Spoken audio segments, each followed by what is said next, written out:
Conciencia en construcción. La vida no se domina, se construye. Y este podcast nace justo desde ahí, porque educar, criar, emprender y liderar no vienen con manual. Aquí no hablamos desde la perfección, sino desde el proceso. Creo en la educación en conciencia, en la maternidad real, en las historias que no siempre se ven en redes y en la constancia silenciosa que cambia vidas. Este es un espacio para cuestionarnos, crecer y aprender juntos, porque mientras haya vida, siempre estaremos en construcción.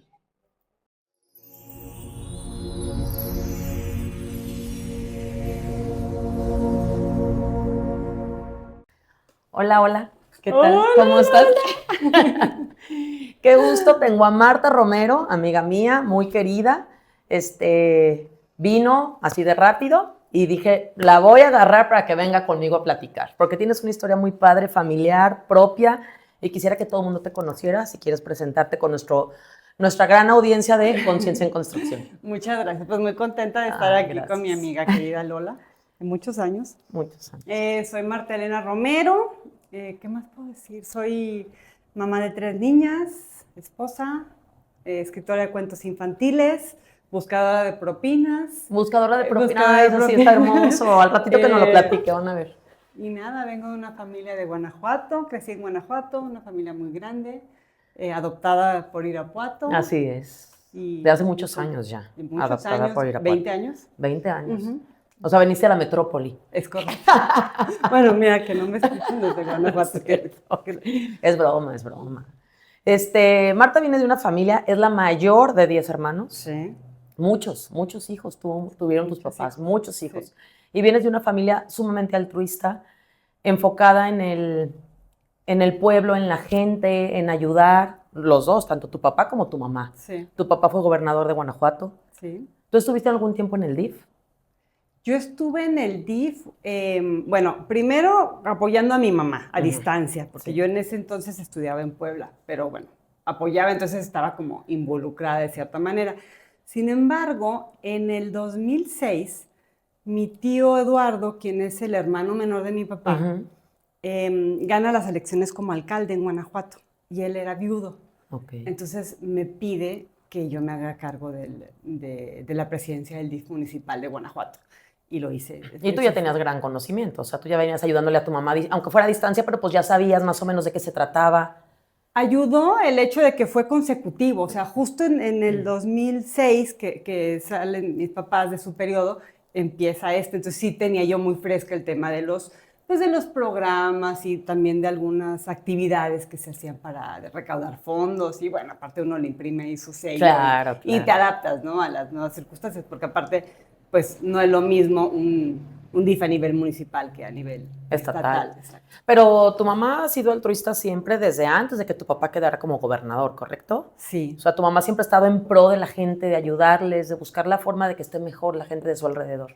Platícanos un poquito. Fíjate que mi mamá viene de una familia en donde, en especial mi abuela materna, se llamaba Marta, me llamo Marta, pues le inculcó eso, ¿no? De ayudar al prójimo, de hacer voluntariado y de ver la manera de ser útil, ¿no?, en la sociedad. Entonces, cuando mi mamá es extranjera, mi mamá es de Estados Unidos, cuando conoce a mi papá, porque se vino a estudiar a Guanajuato, queda fascinada con la ciudad. Enamorada totalmente. Enamorada. Dice mi papá que vino a buscar marido. No sé, pero bueno, pero sí lo encontró. No sé si quería o no, pero lo encontró.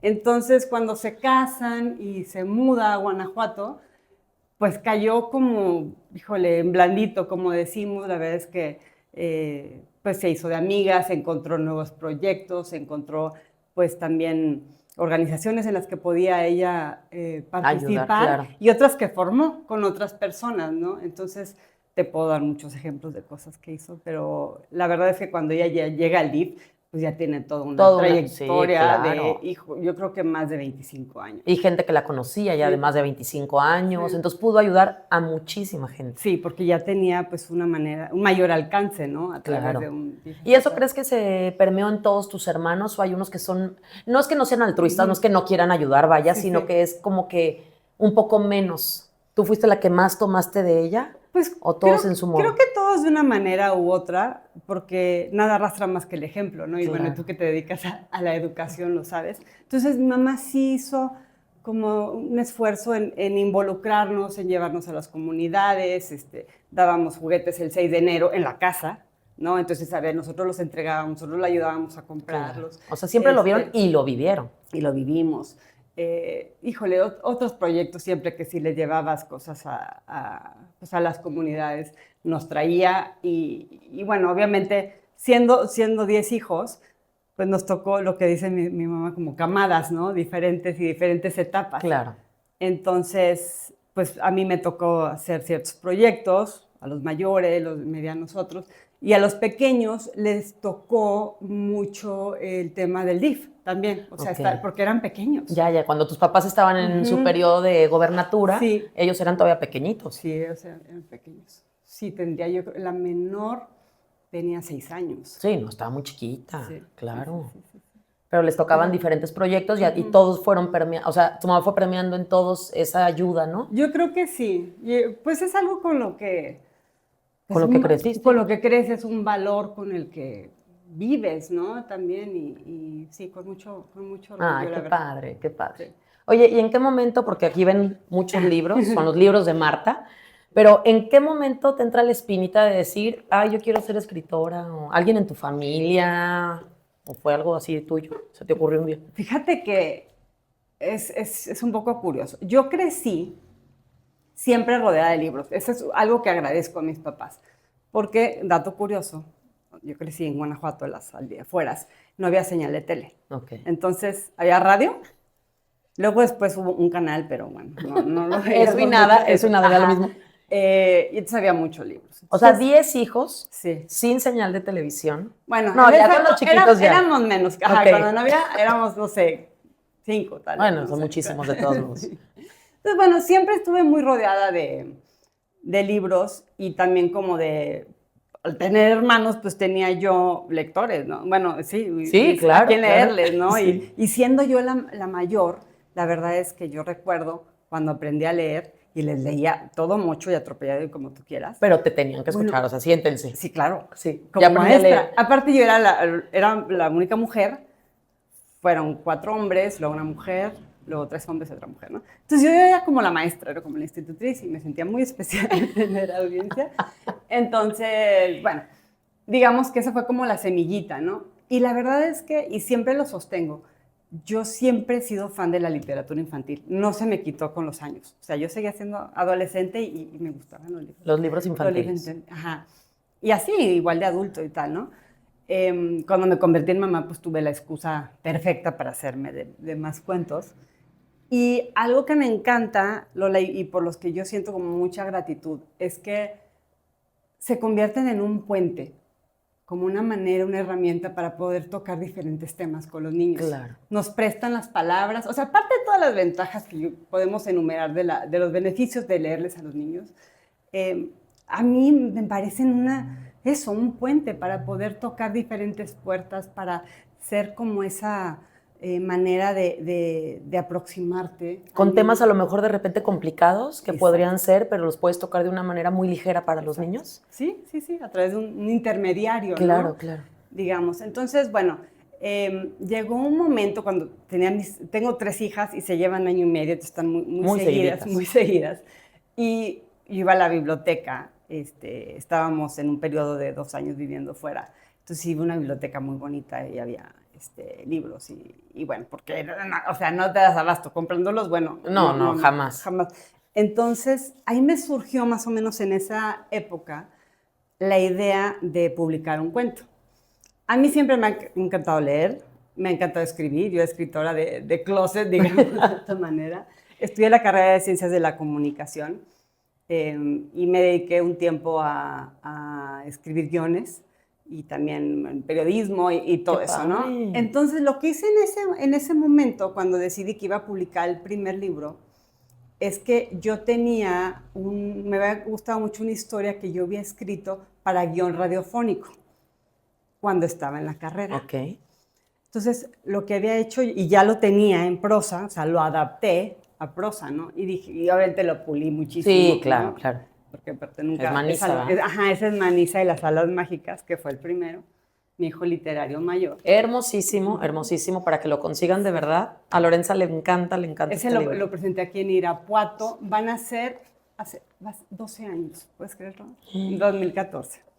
Ajá, entonces fue como que una gran maestra. Ese fue el primero, Manisa. fue con el que comenzaste, tus hijas estaban chiquitas. Estaban chiquitas, sí. O sea, Sara, ¿cuántos tendría? Sara es la chiquita. Sí, Sara iba a cumplir 4, o sea, tenía 3. 3, sí. Sí, porque ella es, ajá, sí, ya estoy haciendo cuenta, sí. Sí, tenía 3 años, Sara, y pues fue el primer cuento, y la verdad es que fue o sea, mucho aprendizaje. Aprendí qué no hacer, que sí. Claro. Pero que puedes potencializar, que puedes mejorar áreas de oportunidad miles. Miles. Pero que dijiste, si no me aviento, pues nunca... Sí, exactamente. Y ahí estuviste tú, por cierto, siempre apoyando y mis queridas amigas aquí de Irapuato. Entonces fue una aventura súper linda, lo presentamos con un titiritero de aquí de Irapuato, que lo montó y bueno, súper bonito, fue una experiencia muy linda. Después...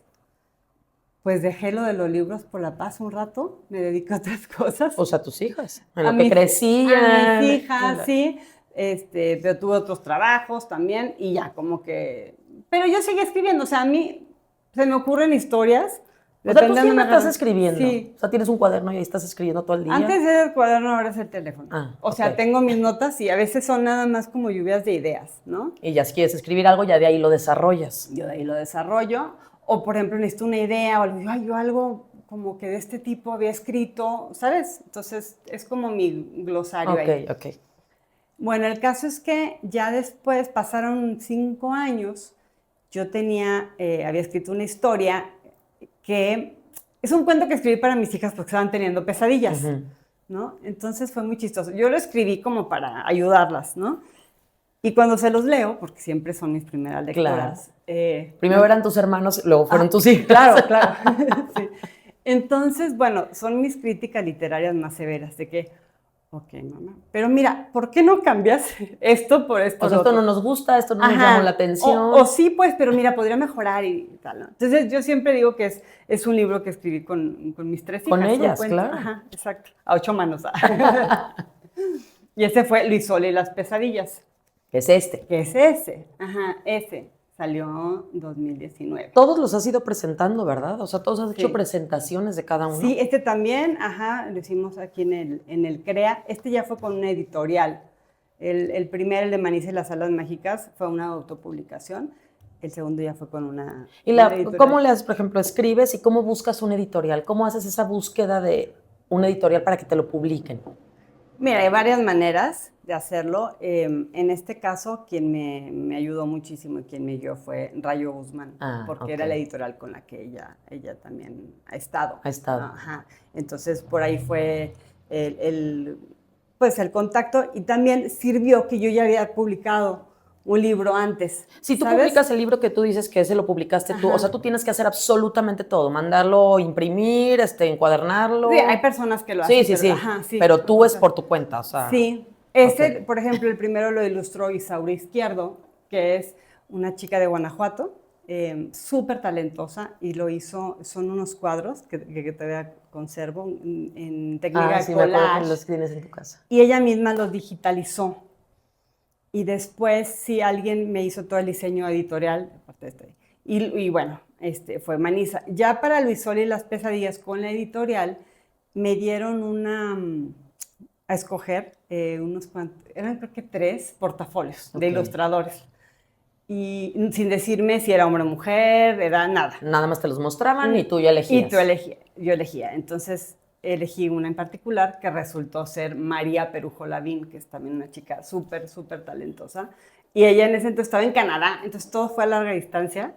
Fue muy interesante, la verdad, también la tecnología ahí ayuda mucho. Ayuda mucho en eso. Luis Sol, y luego viene Lilo y la propina del día, que tiene que ver con... es que platicanos de la propina del día. Es que Marta tiene un dicho hermosísimo a todos lados donde va, que dice que es la propina del día, pero que no, platícanosla tú. La propina del día es una filosofía que fui como adoptando en mi vida, que tiene que ver con hacer una pausa en diferentes momentos del día, pero si no se puede por el trajín del día, por lo menos en la noche, y como enumerar las cosas que te sucedieron, que le hicieron tu día especial, ¿no? Y puede ser desde, híjole, el helado que me tomé, encontré justo una botella de agua cuando me moría Tenía de muchísima sed. Ajá, como ahorita que El llegué. pajarito, sí. El pajarito hermoso que se posó justo Sí. cuando me senté a descansar, la sonrisa de alguien cuando iba pasando. Justo, esos pequeños milagros cotidianos que a veces dejamos pasar, ¿no? Simplemente porque pues ya nos damos por hecho, ¿no? Y bueno, entonces yo empecé con eso, exacto, la propina del día, hice un hashtag y luego como que algunas personas lo fueron replicando, pero debo contar también de dónde viene eso, la inspiración. Por eso es que es tan padre leer, porque luego también te va, o sea, otros autores, otras frases de otras personas, luego son como la semilla para Y yo nuevas creo cosas. que el leer te nutre, ¿no? Te nutre muchísimo vocabulario. Bueno, Todo. es que Marta siempre nos regaña por las faltas de ortografía, porque no nos comunicamos correctamente. Es nuestra maestra, siempre ha sido nuestra tutora desde que nos conocemos. Es la institutriz del grupo. Porque pues obviamente tú leyendo tanto, pues tienes una apertura de vocabulario, de panorama, de conocimiento mucho más amplio. Gracias, No que no lo amiga, tengamos pues, nosotros sí, o las demás, pero leer te da todo sí, eso. es algo que disfruto mucho. Entonces, años atrás, antes de esto, yo iba leyendo un libro de Ángeles Mastreta, que es esta escritora mexicana, poblana, que adoro y admiro. Tiene un libro que se llama La emoción de las cosas. Y son cuentos cortos, ¿no? Como, creo que son historias autobiográficas. Y en una de esas, ella está narrando cómo su tía, una tía ya mayor, 90 y tantos años, tuvo una fiesta de cumpleaños. Y ya al final, cuando estaba despidiendo, le dice, ¿te has fijado cómo a veces la vida te da propinas? Y esa frase me encantó. O sea, yo no sé si ella pretendía que fuera la frase más fuerte de la historia, no sé, pero a mí... Pero a ti te conectó algo. wow, ajá. Y dije, es que no solo a veces, o sea, la verdad es que toda la vida tenemos... Todos los días, pero si te detienes a verlas, como tú dices. Exacto. Si eres capaz de parar y decir, ay, qué lindo, ¿no? Por ejemplo, hoy tenerte aquí conmigo, Sí. o sea, hace mucho tiempo que no nos veíamos, y hoy vernos es, qué increíble. Sí. O sea, qué gozo, ya me alegraste la vida, me alegraste el día. Y ¿sabes qué, Lola? También, o sea, a veces, hablando de las propinas, ahondando un poco, pues hay días en que es súper fácil encontrar propinas. Entonces, ay, mira, el sol, ay, el arcoíris, no sé qué. Pero hay días que cuesta trabajo. Porque tú no estás del humor. No estás de humor o estás pasando una mala racha, ¿no? Pero la verdad es que siempre hay algo que puedas encontrar, ¿no? Entonces, bueno, yo y que se vuelva como una costumbre de todos, ¿no? Exacto. El siempre poder observar una cosa, aunque sea, en tu día. Aunque le estés pasando en la fregada. La propina del día. Bueno, entonces, dicho todo esto, me surgió la idea de hacer un cuento infantil en donde combina toda esta filosofía con Lilo, que fue un cachorro chihuahueño, un perrito que Lola conoció y que fue, de hecho, es personaje de todos mis cuentos. Sí. Y ese perro lo compramos en una tienda de antigüedades. O sea, es verdad. ¿Al perro? Al perro. ¿Sí? ¿Cómo? Yo no me sabía esa historia. En San Miguel, en una tienda de antigüedades. Pensé que ibas a decir un criadero de algún lado. La que me contactó con él fue Jime. Ah. Pero bueno, imagínate un perro que nace en una tienda de antigüedades.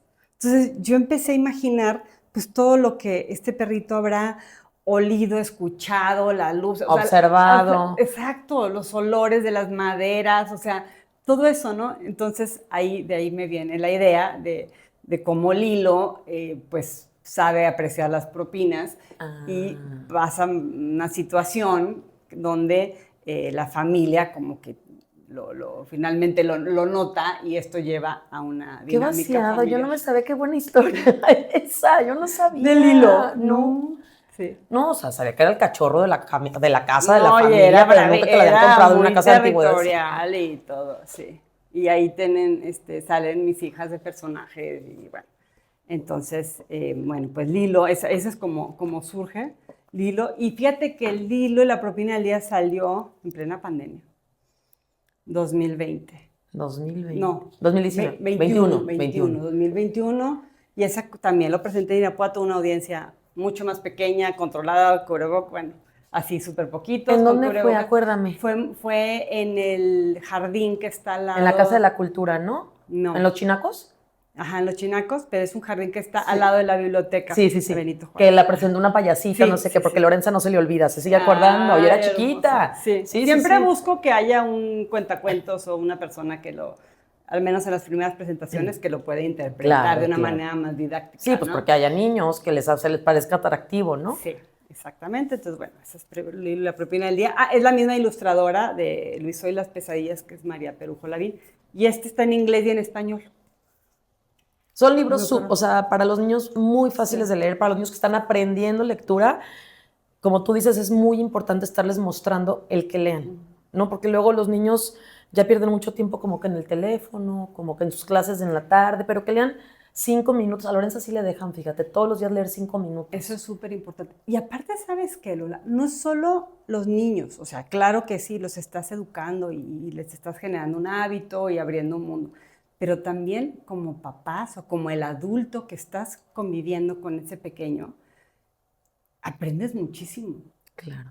Aprendes, o sea, de verdad hay una cita de Hans Christian Andersen que dice, los cuentos existen para que los niños duerman y para que los adultos despierten. Ah, mira. Porque el vínculo que tú creas con un niño. Cuando le estás leyendo el cuento. Cuando le estás leyendo. ¿Sí me entiendes? Y tú también lo disfrutas. O sea, no es solo el niño. Aparte que va a tener unos recuerdos súper lindos después. Porque es un momento como muy íntimo, ¿no? Como de la atención de mi papá hacia mí. Exactamente. Y de calma, ¿no? Y ya es cuando, pues sí, digo, se puede hacer en cualquier momento del día, pero digamos que lo haces antes de dormir, ya todo está como más tranquilo, sí. Ajá, no es del día de andar correteando ni nada. Ya se bañaron, ya cenaron. Y le puedes dar tú también vuelo a la imaginación haciendo voces o mimos, o sea, ¿no?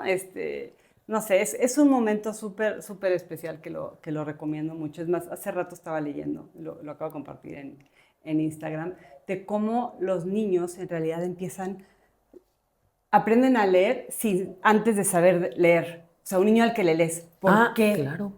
Porque aunque todavía no sepan hablar, o sea, no articulen las palabras, tú le pones, y me acaba de mandar alguien ahorita, Sofi, yo empiezan balbuceando, imitando. Y aparte viendo las imágenes, sí, o sea, viendo las imágenes, ellos ya desarrollaron un cuento, se lo inventaron porque no saben leer. Sí, pero ahí empiezan. Te están emulando, o sea, te están ahora leyendo a ti, aunque todavía no sepan las palabras. Luego viene otra parte. Aunque todavía no saben leer, pero ya saben hablar, se aprenden de memoria los cuentos. Como las películas. Entonces te abren y te dicen, érase una vez. Ya saben perfecto. No sé ajá. Sí.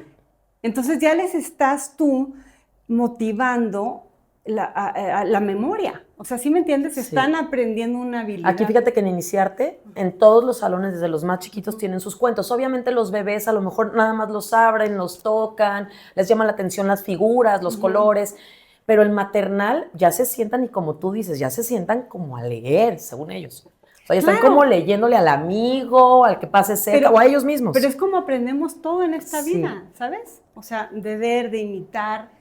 Y de verdad que, bueno, es un... Fíjate que yo leía muchísimo, no como tú, pero sí leía mucho. Pero ahora empiezo a leer y me muero de sueño. O sea, en la noche ya que abro, me estoy durmiendo. Por eso ya prefiero escuchar los podcasts. Bueno, como quiera. Te voy a dar un ejemplo. Y se vale el podcast, está bien. O el audiolibro. No leas en la noche, lee en la mañana. No, en la mañana. ¿A qué hora? Bueno, yo sé que... O sea, no hay pretextos. Me podría despertar más 15 temprano. 15 minutos. O sea, si le vas a dedicar en la noche 15 minutos, media hora, trata de hacer, o el sábado o el domingo, o sea, no sé. Si tú dices, sí, pero buscar una hora porque me arrulla, sí es cierto. O sea, luego en la noche estoy agotada, pues me voy a dormir. O cuando quieres de verdad. O sea, yo también a veces, pues para dormirme. Y luego depende, que ya sé que elijo, ¿no? Porque sí extraño leer, por ejemplo, Los Pilares de la Tierra, la Catedral de Fátima, ¿es? ¿Qué?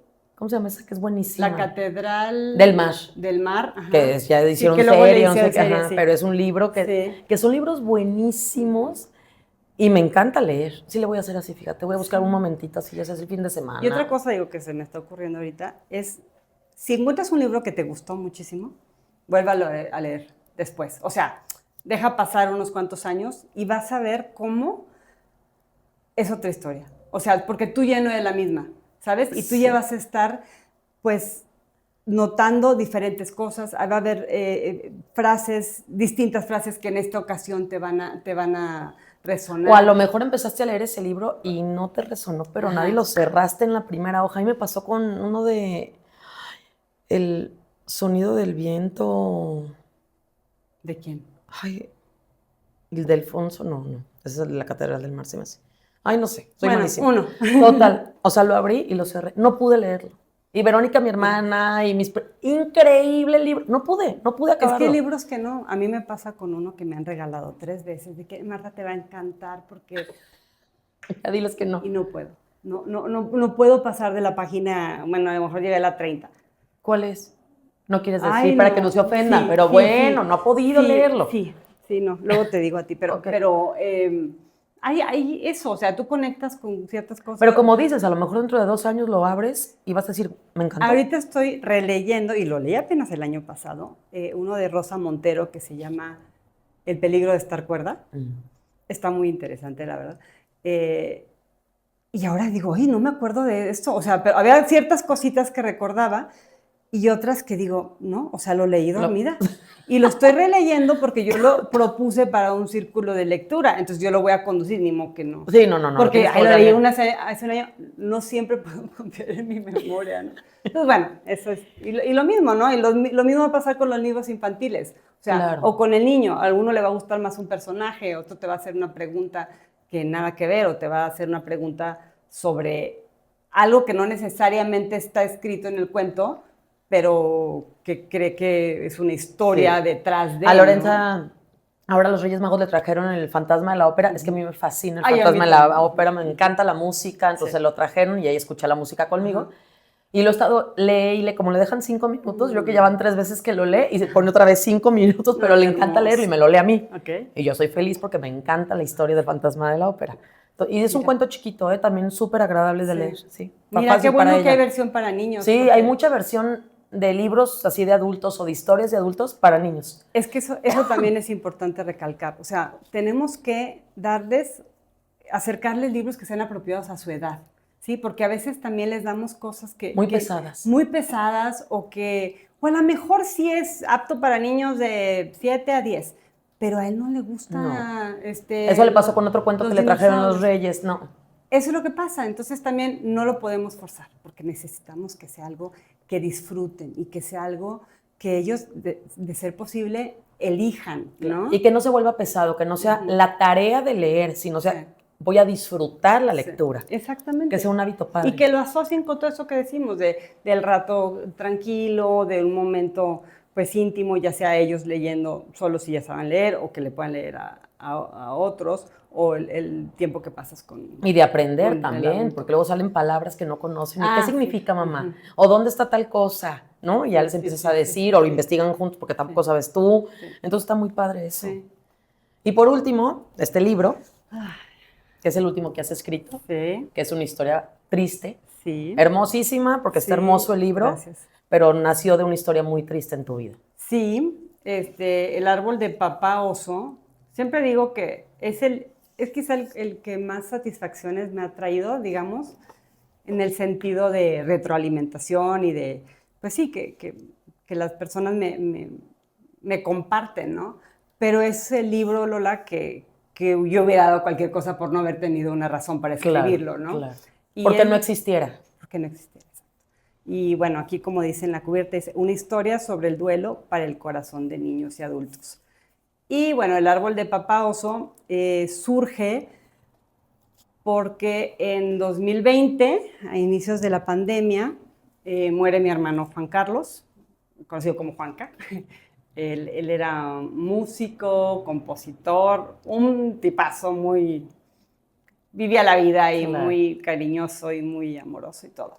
Él muere de manera inesperada, nos deja a la familia. Sí, porque no estaba enfermo, no nada, o sea, de repente murió. De repente murió, entonces, bueno, Juanca tiene una hija que se llama Aurora, y por todo esto que yo te estoy comentando, de que soy una ferviente fan y convencida de que la literatura infantil nos puede servir para situaciones difíciles. Como es el duelo. Como es el duelo. yo sabía muy poco sobre el duelo. Y yo quería ayudar a mi sobrina. Entonces, ¿qué dije? Ay, pues vamos a buscar cuentos. Otra vez, estamos en pandemia, estaban cerradas las librerías, había como que apenas estábamos agarrándole la onda, tampoco estaba todavía muy eficiente todo el sistema eso de envíos en cuanto a libros, ¿no? Sí, O sea, sí, como sí. que estábamos ahí. Era una locura todo el mundo. Era una locura. Y bueno, el caso es que encontré uno que otro, sí encontré algunos en español, ¿no? Pero la verdad es que ninguno se estaba adaptando a lo que yo necesitaba en ese momento. Para poderle ella. mostrar a tu sobrina. Tú lo que Ajá. querías era mostrarle a tu sobrina que era el duelo, de una manera fácil. Sí, Bueno, o que se no pudiera fácil. identificar, porque los otros hablaban, había por ejemplo uno de un abuelito, que siempre es un duelo, o sea, una pérdida siempre duele, pero, o la mascota, ¿no? Pero si es que este es su papá, o sea, es el que vio hace 2 días y que no hay manera de explicarle. Y no se despidió y no. Ajá, nada. exacto. Entonces, de ahí me surgió la idea, pues nosotros en ese proceso de encontrar consuelo, hicimos varias cosas como familia para honrar a mi hermano y pues para nosotros encontrar sentido y canalizar todo este duelo. Porque así ¿no? como Aurora lo necesitaban ustedes muchísimo. Exactamente. También. Entonces, bueno, por un lado, yo quería como contribuir a tener un cuento que hablara pues sobre el duelo, ¿no? Y además quería que fuera una historia donde yo le hiciera un pequeño homenaje a mi hermano, ¿sabes? Pero es como un guiño, o sea, también, y lo quise hacer de una manera muy neutral, porque si no conociste a Juanca, no pasa nada, o sea, nada más yo... Sí, lo entiendes perfecto, el libro, todo, claro. Como él era músico, como les decía, y compositor, yo incluyo aquí algunas estrofas de sus canciones, que es la manera en la que yo mejor me podía como comunicar con Aurora y decirle, o sea, literal, es tu papá, ¿sabes? Entonces, fue un proceso que se fue dando de una manera muy, muy linda. Tardamos 2 años en tenerlo listo, porque yo tuve que aprender mucho sobre el duelo. Sigo sin ser experta, no soy tanatóloga, ni... Pero tuviste que tomar muchos recursos para poder escribir un buen libro. Leí muchísimo sobre este tema, me asesoré con tanatólogos, terapeutas infantiles, porque quería no regarla, ¿no? Como decimos, o sea, pero a su vez, o sea, como que tenía yo ahí varios retos que me había puesto. Esto que le decía, lo de mi hermano, incluirlo. Compartir nuestra historia familiar, que eso es importante, porque somos una familia bicultural. Entonces, hay cosas que hacemos en México, que hacen en Estados Unidos, que no necesariamente se hacen en el otro país. Claro, claro. Y nosotros lo estábamos incorporando. O sea, querían tener la parte de las dos culturas en ese momento. Exactamente, ¿no? Entonces nosotros pues, hicimos cosas de ambas culturas. Entonces, otro reto que yo tenía es que lo quería abordar de una manera muy universal, en el sentido de no irme por un tema religioso o un tema de cierta filosofía en particular, ¿no? Sino que fuera universal, que cualquier persona lo pudiera leer y le sirviera. Cualquier niño, adulto, incluso, ¿no? Sí. Entonces, pues fue un reto. Por otro lado, yo quería que quien lo ilustrara fuera alguien que hubiera conocido a mi hermano y quien yo conociera bien. ¿Por qué? Porque aquí yo le iba a meter mucha mano. Ok. No iba a ser como que te presento 3 bocetos y escoge... No. Quedé encantada con los otros proyectos, pero aquí tenía que ser muy específico. Entonces tengo una amiga muy querida que se llama Isabel Reyes. Ella, trabajamos juntas en Puebla hace muchos años y ella se dedica a la animación y es una buenaza. Entonces le platiqué. Ella tiempo atrás me dijo, oye, un día que traes un proyecto, invítame. Entonces le hablo y le digo, Chave, te tengo el proyecto, por favor, no me digas que no.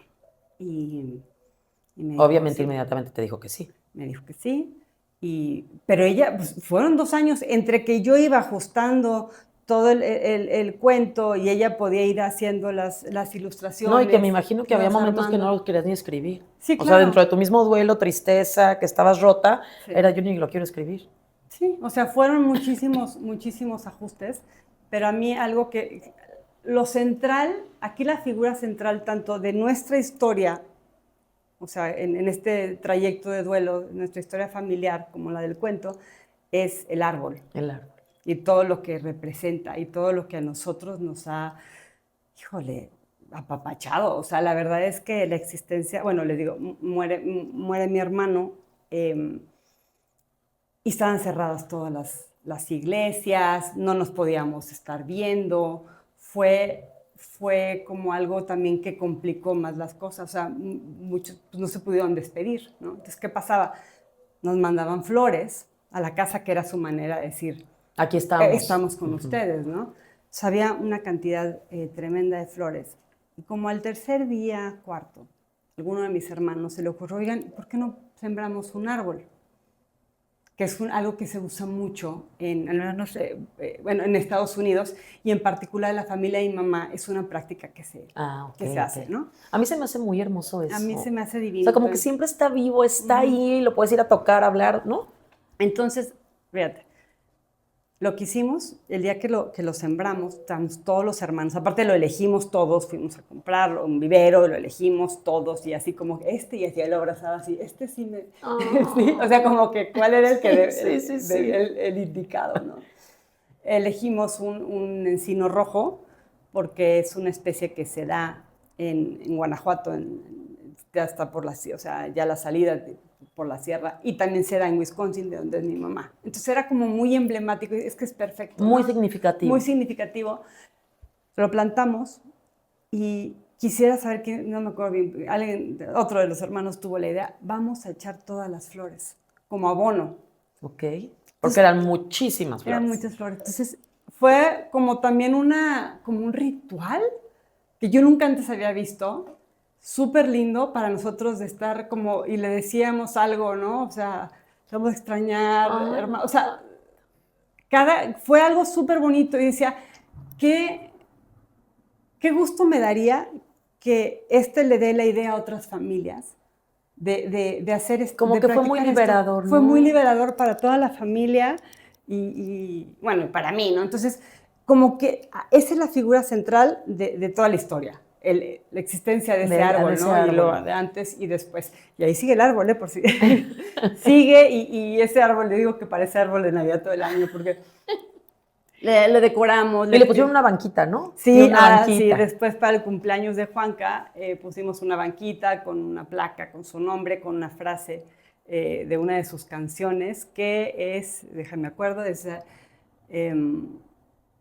vuela lejos, te deseo lo mejor y tal vez nos volvamos a encontrar. Pero es una canción, ¿eh? No me vas a cantar.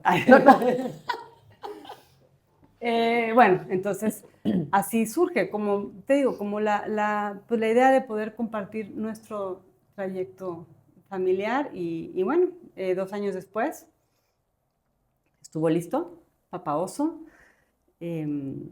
Lo presentamos, también este favor, en Guanajuato. En Guanajuato. Ay, y justo la que tocó la guitarra acaba de fallecer, ¿correcto? Sí, bueno, ahorita voy a eso, pero sí, es que eso está tremendo. Lo presentamos en Guanajuato, en la FIL Guadalajara, que yo cuando lo pude presentar en la FIL, que era para mí un súper sueño, porque yo había estado antes promocionando los otros libros, pero no con una presentación como tal, con un libro infantil, y se me dio esa oportunidad. Y me acuerdo, y todavía me emociono, mi hermano que era músico, estando en la presentación, dije, es que para mí estar aquí es seguramente lo que mi hermano sintió cuando estuvo en el Vive Latino, ¿no? Y claro, como músico, sí. Entonces fue, bueno, súper lindo.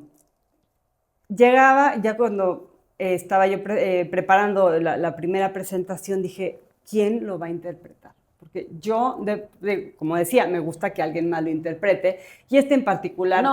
tenía muchas emociones. Tenía muchas emociones de por medio. Además, una semana antes de la presentación, 3 semanas antes, fallece mi abuela. Pues. Entonces, toda la familia estamos, que era la matriarca, bueno... Sentimiento a flor de piel. Todo a flor de piel. Tuve un sueño, Lola. Y ahí quien interpretaba era Mónica Lara. Mónica Lara, una amiga mía, Seguíamos en pandemia, como que todavía medio recluido Pero el ya tema. más, Ya se estaba sí, viendo sí, un sí. poquito. Estoy hablando del 22. Hablo con ella y ella primero como que lo dudó. Me dijo, no sé si yo sea la indicada. A lo mejor porque era el hombre, yo no sé. Le dije, Mónica, es que tienes que ser tú. Ya le conté lo del sueño y me dijo, Lo hago. lo hago con mucho gusto. Lo hizo de una manera increíble. Usó la guitarra de Juanca Sí me acuerdo, sí también. me acuerdo. O sea, fue muy generosa en eso también, como en adaptarse. Y mira lo que son las cosas. Para esa presentación fue su mamá. La presentamos el 8 de octubre de 2022. Y fue su mamá, la vio, todo muy bien. Para el 27 de noviembre nos vamos a la FIL. Fue la presentación. Ella va, me acompaña. Ah, ella también lo presentó Sí, allá. también la Ok, FIL. Y las dos andábamos, bueno, felices. soñadas, Para pues ella también imagínate. esto era un sueño, ¿no? Y su mamá ya estaba enfermita, ya estaba enferma. Y a las pocas semanas, yo creo que 2 semanas, a principios de enero, no, todavía en diciembre, principios de diciembre, muere su mamá. Y Mónica me dice, Marta, ahora entiendo cómo Papá Oso fue parte de mi preparación. Para lo que estoy viviendo ahora. Y me dice, yo hace unos días fui Papá Oso, ahora soy Aurora. Ay, no, Porque aparte, Marta. pues era solo que tenía mamá, ¿no? Entonces, híjole, como que ahí fue mi primer, ejemplo de A alguien le llegó. alguien, sí, y la razón de ser, ¿no? De esta historia. Y te digo, y me llegan por redes sociales, la verdad, seguido historias de personas que me comparten, adultos muchas veces, ¿eh? Porque curiosamente, no solo para niños, sino que No, es que el mucho adulto lo valor. entiende mucho más. Te llega más. Exactamente. No, por ese Perdón. lado. Y bueno, como acaba de decir, hace 2 semanas y media, Sí, yo creo que sí, Mónica 3. Lara falleció. Y bueno, o sea, fue también algo muy inesperado y algo muy, muy fuerte y también como que dices, cómo Todo va conectado. todo va conectado, ¿no? Y todavía el año pasado, en julio, tuvimos 2 presentaciones y ella me acompañó y siempre con Con el una mejor entrega, ánimo. sí. O sea, este libro está, digo, todos, porque ya nos los explicaste, que todos Sí, tienen algún simbolismo, pero eso está lleno de simbolismos, de sí, emociones, de sentimientos. Y como tú dices, esperabas a lo mejor nunca tenerlo que haber escrito, sí. o que nunca surgiera la idea, pero hoy está aquí. Y me doy licencias porque cito a mi papá, que es abuelo oso, los personajes se parecen a los reales, No, está hermoso, mucho hermoso. simbolismo, como dices, el colibrí, pues simbolismos que nosotros hemos ido adoptando, los arcoíris, y bueno, pues ha sido para mí muy, muy sanador también, y me ha abierto también, Lola, puertas que nunca hubiera imaginado a un mundo de la tanatología, al mundo Que de... desconocías totalmente y que Sí, ahora sabes mucho más. sí. Y entonces, en lo personal, como es eso pues, que he aprendido, pero también me ha conectado luego con otras personas que se dedican a eso, a terapia de duelo infantil en particular. Podría ser algo de voluntariado. También ahora lo que he estado haciendo, porque quiero que haya más material sobre el duelo en la literatura infantil, en español. Entonces, he estado traduciendo libros de otros autores del inglés al español, libros de Ok. terapeutas infantiles que han hecho de duelo y a otros temas que no hay o que no hay Mucho en mucho en español. español, exacto, y es mi manera también de contribuir a que haya Porque más si te fijas, digo, material. la cultura en México es, o sea, todo este simbolismo que existe alrededor de la muerte, que es hermosa, como la Sí, película de Coco, sí, pero realmente nosotros no lo vivíamos tan así. Bueno, yo por lo sí, menos en mi sí, familia, ok. es en esos tiempos, o sea, antes era se moría alguien y no te llevaban ni a misa ni nada, o sea, los hijos los separaban del duelo y de la emoción y de, pues, saber quién te decía y cómo te enterabas, ¿no? Y ahora Sí, veo cada vez más que van los niños a misa, que sí, despiden a los sí. abuelos, que despiden a los papás, y yo creo que es necesario. Y sabes que también habla como ya un lenguaje más real, más sincero, o sea, Claro. dejando al lado los eufemismos, porque y tuvimos casos en la familia y de todo que le decías, tu papá, tu mamá se fue al cielo, tu abuelita es una estrellita, te mira de ella. Sí, pero... Y los niños creo que no, o sea, como que a lo mejor les estás dando una respuesta por unos minutos, pero después claro que se cuestionan y eso los confunde. Entonces, tenemos también como parte de nuestra cultura como esa idea de que tenemos que maquillarle las cosas. Pero eso es por nosotros los adultos, nosotros, porque a nosotros nos duele tanto y yo creo que no sabemos ni cómo expresarlo, sí, y porque no desconocemos. Sí, ni siquiera nosotros sabemos ni qué decir. ¿Dónde colocarlo, no? Sí. ¿Dónde entonces, colocar ese dolor, esa tristeza? Sí. Entonces yo creo que los niños es mucho más fácil si les dices, duele horrible, se siente muy feo, se murió, qué triste, ¿qué sientes? Y dejarlos que ellos también expresen qué sienten, que lloren, que se enojen, y eso los acerca muchísimo más a ti, ¿no? Al poder decir, me puedo acercar a alguien y decirle, siento muy feo, o estoy muy triste, o no quiero ir a la escuela, y está bien. Sí. En vez de, no, aquí no se siente nada, tú te vas a la escuela, tú todo normal. No, todo normal no está. No. Y ahora se sabe que incluso los bebés también pasan un proceso de duelo, o sea, también sienten, o sea, no creemos que, porque son niños, no se dan cuenta de muchas cosas. No, y eso, se dan cuenta de los todo. Alejamos, se va a impresionar si va al funeral, no sé. Y yo sé que todo esto parte de las mejores intenciones. ¿Sabes? Sí, claro, de ayudar, de que no lastimes al niño, de, no sé. Sí, o sea, eso creo que tú también pues sabes, ¿no? Más que yo incluso de estos temas, surgen pues sí, con el afán de proteger, desde el amor, si tú quieres, pero también desde el desconocimiento. Así es. ¿No? Y bueno. Pues, porque, por ejemplo, ahora que se murió Marta, mi suegra, claro que Lorenza quería ver el féretro, o sea, la quería ver. Y yo dije, claro, pues vela. No, pues si quieres verla, pues vela.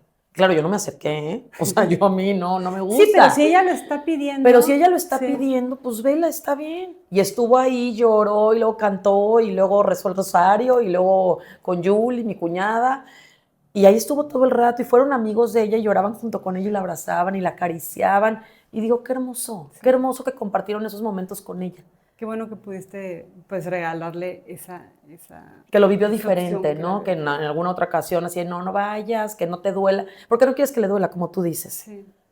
Pero luego también vienen otros temas, ¿no? También si le dices, ¿qué pasó? Se fue al cielo. Y creen, bueno, al menos en ese momento, que pudiera ser una decisión, ¿no? Que fue por gusto o un abandono, ¿no? Y bueno, eso luego son temas que se van complicando. Y luego ya de adultos, y es que tú me dijiste, y ya les quedó la cosa. Es muy complicado esto. Sí, entonces mejor. Pero como tú dices, desde el conocimiento. Sí. Si no sabemos, pues hay que investigar un poquito, hay que leer, hay que informarnos. Hay personas que saben como tú, que estás más informada. O hay estas herramientas que es un cuento, que nos va a servir, que va a funcionar, ¿no? Para nosotros. Sí, o la terapia, ¿no? Que tanto también tú promueves. Sí, es que en todos mis episodios sale. Es que la terapia, como la quieras tomar. Siempre digo, con un sacerdote, con como quieras, la tradicional, pero ve de verdad, es una gran herramienta y más cuando pasan cosas como estas. Sí, sin duda. Ay, Marta, muchísimas gracias. Fue un placer haber platicado contigo. Espero que este mensaje llegue a muchas personas, que estos cuentos les sirvan a muchas personas, a muchos niños, que lleguen a sus manos, que inculquemos la lectura y si nosotros todavía no estamos como muy, así como adaptados a la lectura, busquemos ese momentito. Lo voy a buscar y te voy a decir si ya lo logré, aunque sea un sábado, un domingo, 15 minutos. Gracias por estar en Conciencia en Construcción. Gracias por acompañarnos. Nos vemos la próxima semana. Gracias, Marta. Gracias. Te quiero. Gracias, Emma. Adiós. Gracias.